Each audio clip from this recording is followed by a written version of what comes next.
Seja bem-vindo de volta! Você está aqui na Estação Educação. Eu sou a professora Isabela Rangel de Língua Portuguesa e essa aula nossa de hoje é a segunda aula, a continuação da aula do descritor 19. Bem, o que é mesmo esse descritor 19? O descritor 19 é aquele que quer que nós reconheçamos o efeito de sentido decorrente da exploração de recursos ortográficos e morfossintáticos. Na nossa aula anterior, nós vimos esses recursos ortográficos, quais são, alguns exemplos, o que são recursos ortográficos e a importância que eles têm para a nossa compreensão e interpretação dos textos. Nessa aula de hoje, nós vamos relembrar o que são esses recursos e fazer alguns exercícios de provas anteriores, para nós vermos na prática como que elas costumam cair na prova do SAEB. Bem, para nós começarmos, eu queria lembrá-los que os recursos ortográficos, eles desempenham um papel essencial e importantíssimo na escrita, tanto da língua portuguesa quanto em outras línguas. Quando nós conhecemos esses recursos, a nossa compreensão de texto e a nossa escrita também, ela melhora de uma forma sensível, né? Vou botar sensibilíssima. A nossa escrita fica cada vez melhor e a nossa capacidade de comunicação eficaz também fica melhor. Então, tanto quem fala quanto quem recebe a fala começa a ter a gente tem uma comunicação que um vai conseguir se expressar melhor e o outro também vai conseguir compreender melhor. Então, dominar, entender esses recursos ortográficos, eles nos são muito importantes para que cada vez mais nós sejamos pessoas com comunicações eficazes e assim melhoremos muitos impasses que às vezes acontecem no nosso dia a dia, justamente pela dificuldade de comunicação e interpretação de textos. Grampo na linha. Me grampearam. A voz era cavernosa. Senhor Domingos?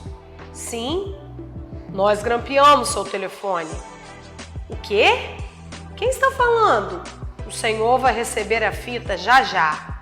Desligou e eu ainda estava pensando quem poderia me passar um trote assim. Tocou a campainha. Era um mototaxista que nem tirou o capacete. Senhor Domingos? Para o senhor. Me deixou nas mãos uma caixinha e se foi. Abri. É uma fita que começa com a voz cavernosa avisando: você vai ouvir agora trechos selecionados de algumas conversas ao telefone. Ouça bem se não são conversas comprometedoras.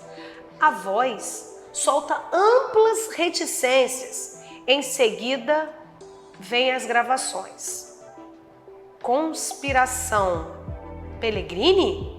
Não, o Papa. Você não ligou para o Vaticano? Sabe que hora é? Certo, certo. Atenção. A voz cavernosa interrompe a conversa.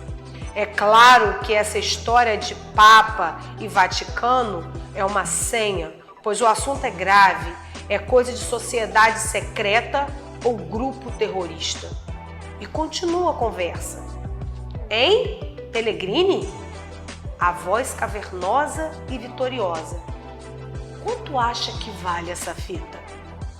E o que acha que a gente devia fazer com ela? Depois que nós lemos o texto, você acompanha aí as opções e a pergunta. A pergunta é: nesse texto, a escrita da palavra comprometedoras sugere. Então, nós vamos observar que aí a palavra foi separada. Comprometedoras. E quais são as opções? Sugere o quê? Crítica, gravidade, hesitação ou musicalidade. Então, se nós formos avaliar todo o contexto do texto, né, nós vamos ver que é um texto em que a pessoa, o Sr. Domingos, ele foi ameaçado porque grampearam o telefone dele, fizeram um grampo no telefone. E a voz, como ele próprio define, era uma voz cavernosa, né, uma voz sombria, forte. Então, na sua interpretação, quando ele diz comprometedoras. E observe que logo à frente, o seu próprio Domingos disse, a fala dele era cheia de reticências. Então vamos lá. Todas as vezes que nós usamos as reticências em um texto, quer dizer que nós temos algo a mais a ser dito. Né? Então está dizendo, olha, tem muita coisa por trás disso daí. E aí, qual é a opção que você marca? A, B, C ou D? Você confere o gabarito aqui comigo. Se você marcou a letra B, parabéns. Lógico que a fala dele sugere gravidade, né? Quer dizer, ó, o negócio vai ficar feio pro seu lado, seu Domingos. Vamos ao nosso próximo exercício. Porquinho da Índia. Quando eu tinha 6 anos, ganhei um porquinho da Índia. Que dor de cabeça que me dava, porque o bichinho só queria estar debaixo do fogão. Levava ele para a sala, para os lugares mais limpinhos, ele não gostava. Queria estar debaixo do fogão. Não fazia caso nenhum das minhas ternurinhas. O meu porquinho da Índia foi a minha primeira namorada. Nesse segundo exemplo aí de questões anteriores que já foram utilizadas em provas, nós temos o uso de palavras no diminutivo. Então esse é um recurso ortográfico de colocar um diminutivo ou um aumentativo numa palavra para dar uma conotação diferente, para dar uma ideia diferente. E aí nesse texto a pergunta que é um poema, por sinal, o uso dos diminutivos, porquinho, bichinho, limpinho, ternurinha, quer dizer, carinho, né? Ele fazia lá as gracinhas com o porquinho. E qual é a intenção, ou seja, o que indica o uso desses diminutivos do texto? Qual é a intencionalidade discursiva? Bem, mostrar o quê? Afetividade, deboche, desconsideração ou insatisfação? Você confere comigo que se marcou afetividade, letra A, parabéns, você acertou. Lembrando que o uso do diminutivo nós podemos usar tanto para demonstrar afetividade, mas também nós podemos demonstrar para mostrar desprezo. Nós podemos utilizar para demonstrar desprezo. Por exemplo, se uma pessoa fala assim, eu não falo com essa gentinha, né? O uso do diminutivo aí, ele é para demonstrar desprezo. Ou, por exemplo, ela é uma mulherzinha muito complicada. Então, mulherzinha aí, o tom a gente chama de pejorativo. Então, não tem nenhum afeto nisso. Agora, quando você chega lá para sua mãe e fala, mãe, você é minha mãezinha do coração. O seu uso diminutivo é para demonstrar afetividade, amor, carinho. Enquanto você fica aí lendo esse livro chato, eu vou fazer algo divertido. Vou me divertir pra caramba enquanto você fica aí sentado, bocejando e desejando estar. Ah! Eu só vou dar uma olhadinha por cima do seu ombro, tá? Não vá fazer algo divertido. Esse terceiro exemplo, que utiliza a linguagem verbal e não verbal, portanto linguagem mista, ele vai trabalhar já o uso da interjeição, do da fala do personagem quando ele está lendo o livro. Tem até uma história bem interessante, ler livro é chato, não é legal, e o outro tá lá e de repente se assusta com a história de tão legal que estava, né? E aí a pergunta vem exatamente para o uso desse recurso da interjeição.